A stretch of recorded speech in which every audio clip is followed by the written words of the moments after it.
On les reconnaît à leur robe beige avec le long cou blanc. Et là-haut, vous voyez un vautour moine.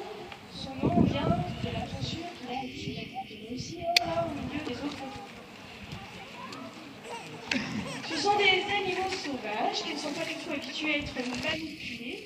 Par conséquent, je vous demanderai de garder une distance d'au moins 1 mètre. C'est assis, c'est différent parce que sinon c'est des rameaux. Dans ce cas, évitez de mettre vos doigts en direction du bec. Ce sera un bec fait pour déchiqueter de la viande. Par conséquent, ça peut faire mal un petit peu.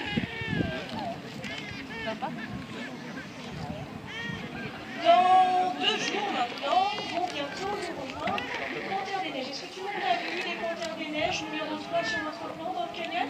Super, vous en avez vu, il y en a une qui est en hauteur? Ouais.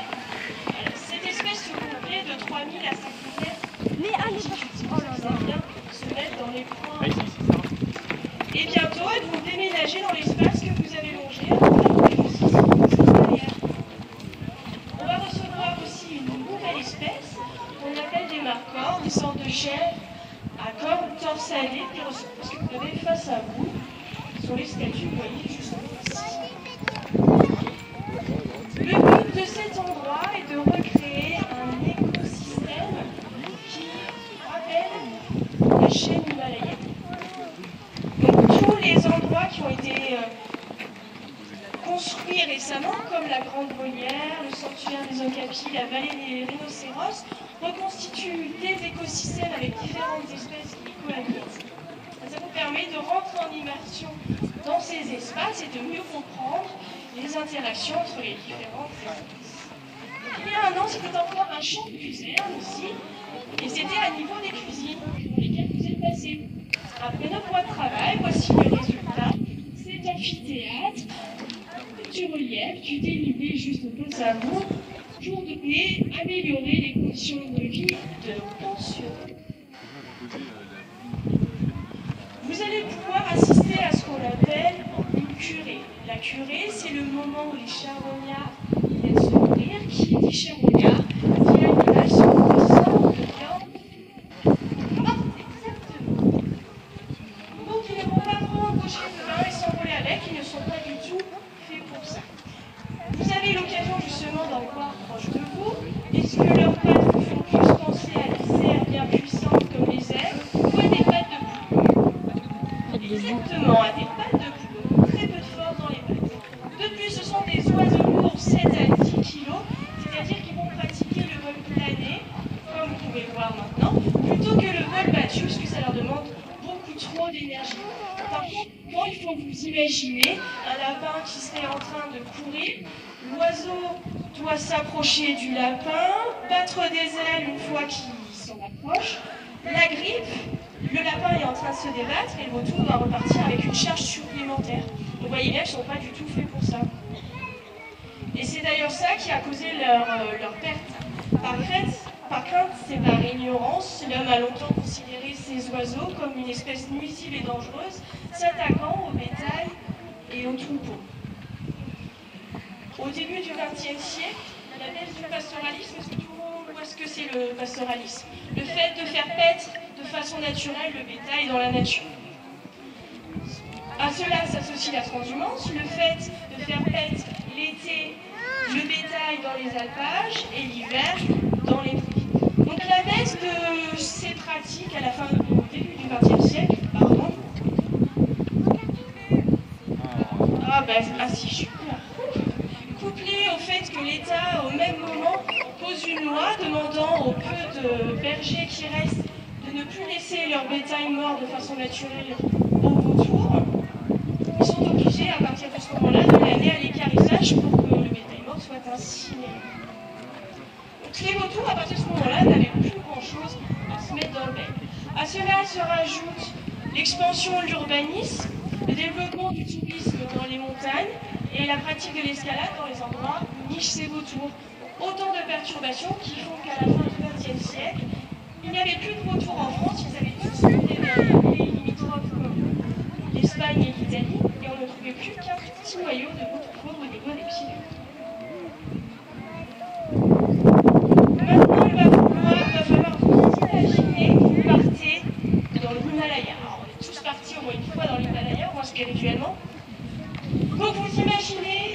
5 heures du matin, à l'aube, le soleil ne s'est pas encore levé. Il fait froid, d'ailleurs on appelle ça aussi le troisième pôle, c'est pas bien, c'est qu'il fait quand même très froid là-bas. Il y a donc de la neige tout autour de nous. Les amateurs de ski vont être contents. On n'est pas là pour faire du ski, on est là pour observer. À ce moment-là, surgit devant vous un groupe de 3 marqueurs complètement affolés puisque poursuivis par une panthère des neiges. Détail très important, dans ce groupe de 3 marqueurs, vous avez 2 marqueurs bien vigoureux et un pachymarqueur qui est plus très en forme et qui traîne un peu de la patte. Le groupe arrive devant le bord d'une falaise. Qu'est-ce qui se passe? 2 solutions s'offrent à eux. Soit ils sautent, soit ils longent la falaise. Les 2 marqueurs vigoureux décident de sauter, alors que le pachymarqueur, lui, va plutôt longer la falaise. Et la panthère des neiges va prendre la facilité sur le pachymarqueur. Nos 2 marqueurs bien vigoureux ont atterri de l'autre côté sur la falaise en face, mais pas de bol, le sol s'effrite sous leur pattes, sous leur poids, et paf, les marqueurs. Ah ouais. On ne peut pas réussir à tout le monde. Donc ils sont beaucoup moins rigoureux qu'avant. Le jour se lève, les premiers rayons se montrent, et à quelques kilomètres de là, sur une falaise, niche une colonie de vautours.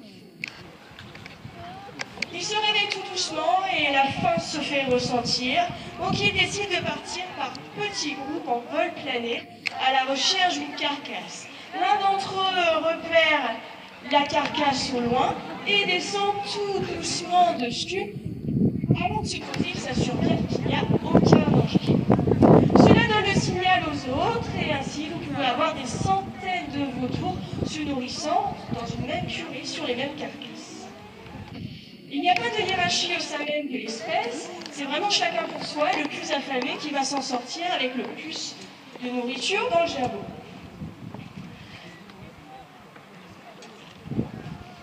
Décidément, il fonctionne qu'une fois sur 2, je suis désolée. Pour montrer le fait qu'ils est vraiment très très fin, ils poussent ces cris, alors il vient d'en pousser un instant, voilà, vous pouvez les entendre, qui sont des cris censés être d'intimidation.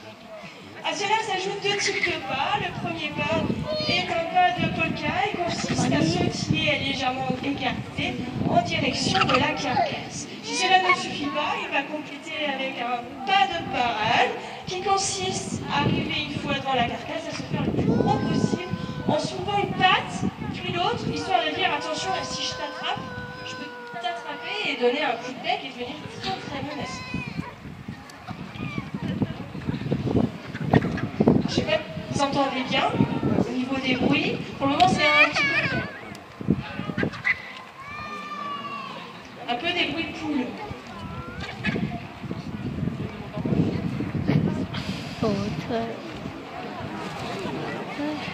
Ah, voilà un autre qui arrive.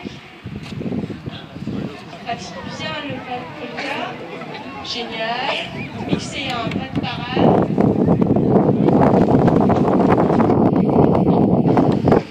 En 1983, le Bioparc a donc commencé son premier programme de conservation qui concerne les vautours en collaboration avec la Ligue de protection des oiseaux et le Parc national des Cévennes.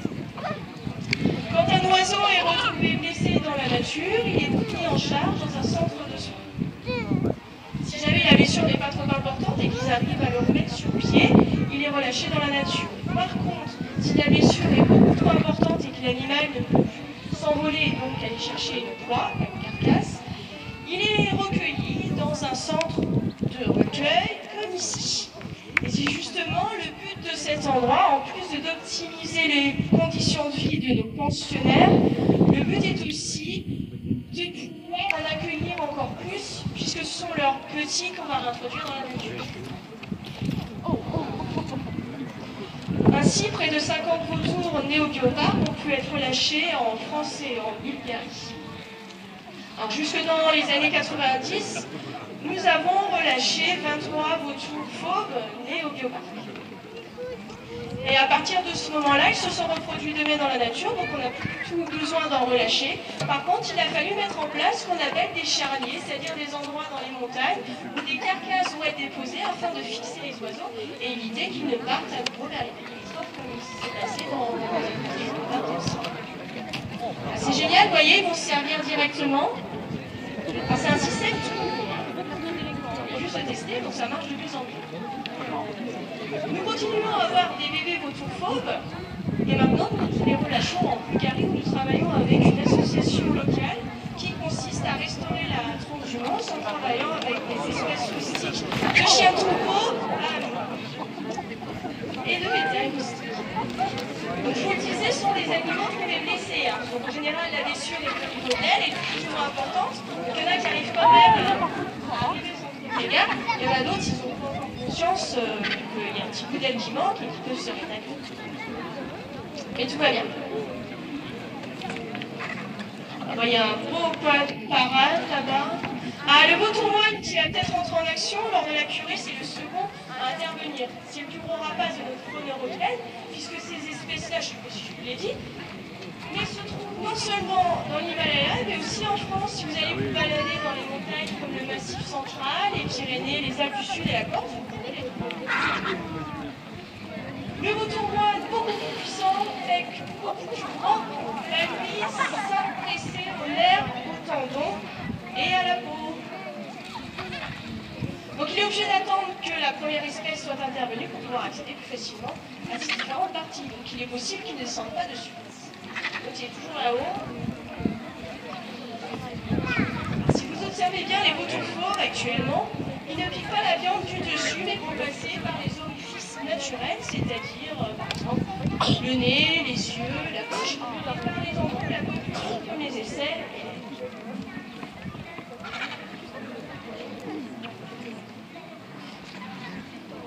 Nous continuons à relâcher les vautours moines nés ici en France, puisque la population n'est pas encore assez stable. Et quand on en relâche un, ça se fait pas comme ça. C'est quand vous prenez, puis vous relâchez, c'est vous tout seul. Au niveau des charniers, à côté, sont installées des volières d'acclimatation. Donc l'oiseau va être posé là-dedans. Avec de la nourriture, va être couplé en même temps que les vautours sauvages au niveau des charniers. Ainsi, le vautour pourra prendre exemple sur les vautours sauvages. La personne de la NPO qui s'occupe d'eux aura jugé qu'il sera apte à se débrouiller tout seul, il ouvre la volière, puis après, c'est aussi possible de se débrouiller. En troisième position lors de la curée va intervenir le vautour percnoptère. Il y a un couple actuellement en volière européenne. Est-ce que tout le monde a vu ce couple? Ce sont des oiseaux blancs qui font à peu près 2 kg avec la face.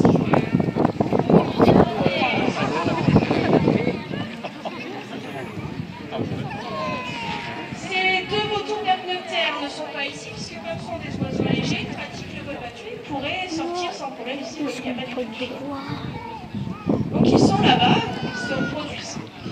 Ici, nous recevons uniquement les vautours percnoptères qui sont vraiment gravement blessés, qui ne peuvent plus du tout prendre leur emploi. Nous n'avons pas eu besoin de réintroduire de bébés vautours percnoptères dans la nature, puisque suite à la réintroduction des autres espèces, ils sont de même revenus en France et ont colonisé petit à petit les montagnes françaises. Dernière espèce, quatrième donc, à intervenir lors de la curée, ce sont les gypaètes là. C'était un peu dur, hein. C'est bien de procéder par étapes quand même, parce que là, d'un coup, ça peut faire peur. Le gypaète barbu, à votre avis, qu'est-ce qui peut bien rester sur la carcasse une fois que les 3 autres espèces sont passées? L'os. Exactement, il peut ingérer des os jusqu'à 30 cm de longueur grâce à un gosier élastique et à des suggestions. Donc une fois que les 4 espèces sont passées, il ne reste absolument plus rien à la carcasse. C'est pour ça qu'ils sont très importants pour notre écosystème, puisque ça évite la prolifération des bactéries et donc les épidémies. Voilà, messieurs, dames, merci beaucoup pour votre attention. Je reste à votre disposition si vous avez des questions. Prochaine animation à 15h45. Vous avez le choix entre la grande volière numéro 4 sur votre plan. L'animation sera faite par Sam.